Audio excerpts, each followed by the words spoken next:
I called a locksmith that afternoon and had every lock in the house replaced. I bought a doorstop alarm for my bedroom, the kind that screams if the door is pushed open, and 2 cameras, one for the front of the house and one for the back.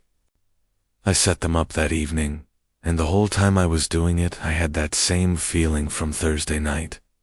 That directional feeling of being watched from somewhere outside, from somewhere I couldn't quite see. I told myself that it was just my nervous system being loud, that I was primed for fear and finding it everywhere.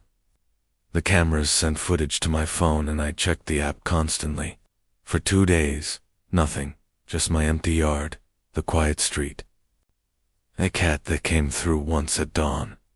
I started to breathe a little easier. And then on the 4th night, at 1:08 in the morning, my back camera sent me a motion alert. I grabbed my phone so fast I nearly dropped it.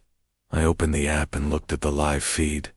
It showed my yard, the fence, the gate, the overgrown grass near the back corner, all of it rendered in the flat gray of night vision, and at first I didn't see anything. I stared for a full 10 seconds and saw nothing but my empty yard. And then I saw it, just past the fence, in the narrow alley that runs behind the houses on my street. There was movement, someone walking slowly past my fence in that alley at 1 in the morning. I watched them pass through the cameras. Field of view. They were wearing dark clothing, a hood up. And as they passed the section of fence directly behind my yard, they stopped. For about 5 seconds, they just stopped, facing my fence, facing my house. And then they walked on and disappeared out of frame. I was shaking. My hands were actually shaking and I couldn't make them stop. I called the police again and sent them the clip. They said they'd increase patrols in the area, that lots of people cut through that alley, that it was hard to call it threatening without more. They were not dismissive, they were trying to be measured, careful, professional, and I understood that. I even agreed with it logically. But something in me had changed in those 5 seconds of watching that figure stand still behind my fence. Something had shifted and locked into place. Because that wasn't the posture of someone cutting through an alley. That wasn't the movement of someone on their way somewhere. That was someone who had stopped because they wanted to stop. Someone who stood at my fence in the dark and looked at my house at 1 in the morning, on purpose. I sat on my bed with every light on and watched the camera feeds on my phone until morning. But 3 nights later, and this is the part I keep coming back to, this is the part I need you to really understand, I was reviewing older footage from the back camera, just scrolling back through the previous days, something I hadn't fully done before. I'd been checking for new alerts, but hadn't gone back and watched everything. I went back to the night before I installed the cameras. Obviously nothing. I went back to the day I installed them, just testing. And then I started going through the footage from the second night, the first full night the cameras had been running. I almost missed it. At 3:47 in the morning, on that very first night, the bag camera had triggered a motion alert that I had somehow slept through and never checked. I'd had 20 alerts in the first 2 days from Win and the cat. And a raccoon, and I must have dismissed this one without watching it. I opened the clip. 12 seconds of footage. It showed my gate, the back gate, and the gate was open. Not all the way, just a few inches, the same way the side gate had been the first night a week and a half ago. And in those 12 seconds, the gate swung closed again, slowly, on its own, until the latch caught, like someone had just passed through it and let it fall shut behind them. Like someone had just come into my yard at 3:47 in the morning. On the very first night my cameras were running, I sat with that for a long time, and then a thought came to me that I tried very hard not to think, but once it arrived I could not push it back out. On that first night the cameras ran, the night someone had come through my back gate. I had been asleep. All the lights were off. The house was quiet. I had felt safe enough to sleep.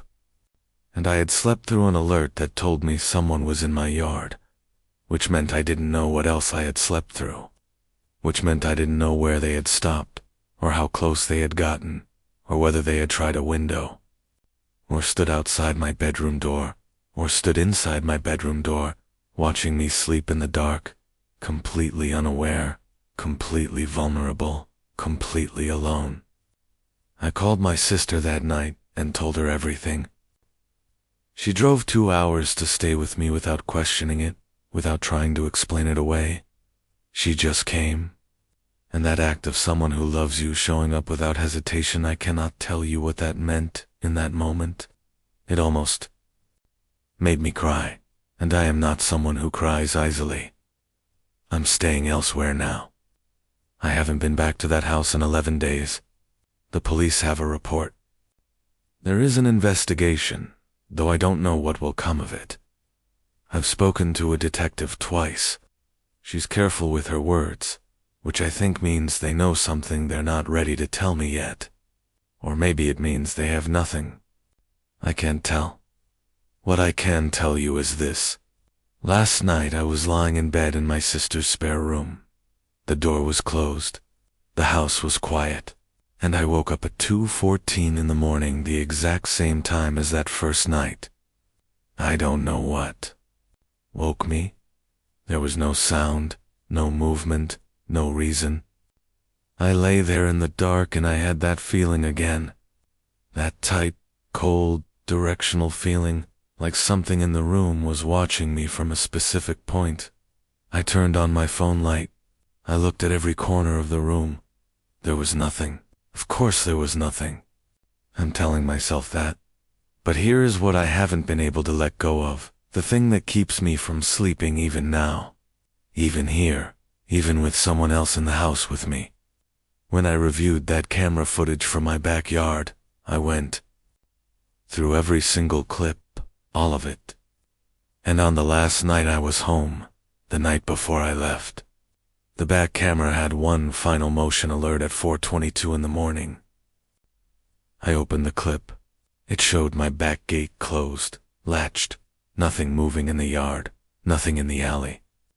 The footage ran for its full 12 seconds, and I watched every frame of it, and there was nothing to see, except that I had not opened that gate that night. I hadn't been in the backyard at all. The gate was latched from the inside. You can only reach that latch from inside the yard, and the camera showed it closed and latched from the inside at 4:22 in the morning. Whatever triggered that alert wasn't leaving. It was already inside. The door to my bedroom was open.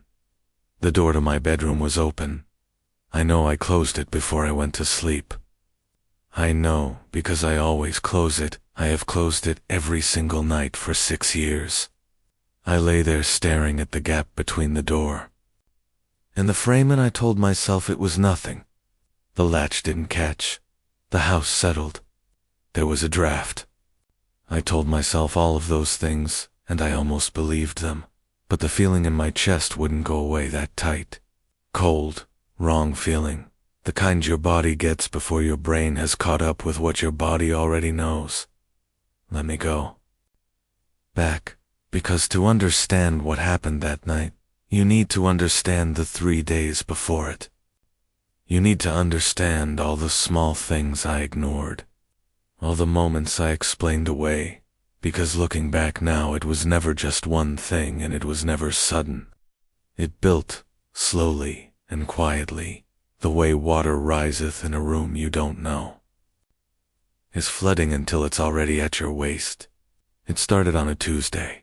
I'd gotten home late from work after 9, maybe closer to 10. I live alone in a small house on the edge of town, a quiet neighborhood, older houses, big yards, the kind of place where you don't hear your neighbors, which I used to think was a good thing. I pulled into the driveway and sat in my car for a second, like I always do, just decompressing from the day, and I noticed my side gate was open. Not wide open, just slightly, maybe 4 or 5 inches, ajar. I stared at it for a moment, and then I thought, I must not have latched it properly. Last time I went through, I closed it. I latched it. I went inside. That was Tuesday, Wednesday. I was in my kitchen making coffee in the morning, and I had this strange feeling, like a pressure behind my eyes, like something was wrong in the room, but I couldn't see what. I stood there and looked around slowly, and everything looked normal. The table, the chairs, the window above the sink, and then I realized what it was. The window was unlocked. The little latch was flipped up. I always lock that window. I lock every window and every door before I go to bed. It's a habit I've had since I was a teenager and someone broke into my parents' house. It's not optional. For me, it's automatic. I stood there looking at that unlatched window and I felt something move through me. Something cold and quick, and then I talked myself out of it. Maybe I opened it at some point and forgot. Maybe I was airing out the kitchen and my brain didn't register it. I locked the window, poured my coffee, and went to work. That was Wednesday. Thursday, I got home at my normal time, just before 7. I made dinner, watched TV, did all my normal things. But the whole evening I had this feeling of being watched, not a vague anxiety. I know what that feels like. This was specific, directional, like there was a point in the room, a location, where the watching was coming from. Every time I turned to look at that corner near the hallway, just past where the light reaches, there was nothing there.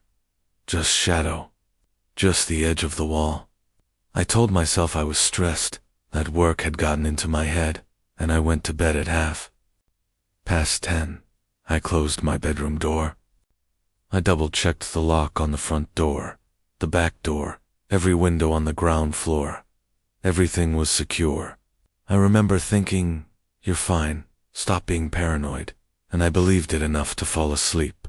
And then I woke up at 2:14 in the morning. I know the exact time because I looked at my phone immediately. It was 2:14, and my bedroom door was open. I lay absolutely still. I didn't move. My body had gone into that state where it understands something before your mind does, that rigid, barely breathing state. I was staring at the open door and the dark hallway beyond it, and I was listening so hard my ears were almost ringing. Silence. And then so quiet I thought I imagined it a sound. A slow, soft creak, like a floorboard. Like weight shifting on a floorboard, coming from the direction of the living room. My phone was in my hand. I had picked it up. Without realizing it, my thumb was already hovering over the emergency call button. I watched the doorway. I did not move. I breathed through my nose in tiny, shallow pools, because I was convinced that if I made a sound, whatever was in the hallway would know I was awake. Another creak. Closer this time. I want you to understand what it feels like. To be completely alone in a house and hear footsteps. Not loud footsteps, not running, just slow, deliberate steps, each one placed carefully. Like someone who is trying to be quiet, like someone who knows you're there and is trying not to wake you, or worse, like someone who doesn't care whether they wake you, but is moving carefully for reasons of their own. The creak stopped. Silence again, long and absolute. I counted my heartbeats. I got to 31 before I heard it again, and this time it wasn't from the hallway. It was from directly outside my door. Right there. Right on the other side of that open door in the dark. I called 911. I whispered my address into the phone and told them I thought someone was in my house. I hid in the corner of my room, between the wall and the dresser, because it was the only position where I could see the doorway but also had something between me and it. The dispatcher stayed on the line with me and kept her voice calm and even, and I held on to that voice like a rope. The police came in 9 minutes. 9 minutes is not a long time. 9 minutes is an eternity when you are crouched in the corner. of a dark room listening to silence that might not be empty. They searched the house, front to back, room by room. They told me it was clear. Nothing. No one. Every door and window was locked, they said, except the front door, which they'd come in through. No signs of forced entry, no signs of anyone. Having been inside, one of the officers, a younger guy, asked me gently if I had been drinking. I hadn't. He asked if I had been under a lot of stress. I said yes. He nodded like that, explained everything. I thanked them, locked the door behind them, and sat on my couch with every light in the house on and stayed there until 6 in the morning. When the sun came up and the world became real again, I convinced myself it had been a dream, or near sleep. Confusion that I'd woken up partially and heard something my sleeping brain had inflated into something sinister. The door, I must not have latched it properly. It drifted open on its own. The sounds, the house, the pipes, the usual settling of an old building at night. I convinced myself. I really did. But here's the thing, I didn't tell the police that night. And it's the thing I haven't been able to stop thinking about since. When I was hiding in the corner of my room, waiting for them to arrive, I was staring at the open doorway, staring so hard, trying to see anything in that darkness. And at one point, I thought I did. I thought I saw, for just a second, a shape. In the shadow, a dark shape, slightly darker than the darkness around it, standing very still just outside the door. I told myself it was a trick of the light, that my eyes were creating shapes in the dark the way eyes do, that the human brain fills in blanks and completes patterns that aren't there. I know that, but the shape didn't move. It was very still.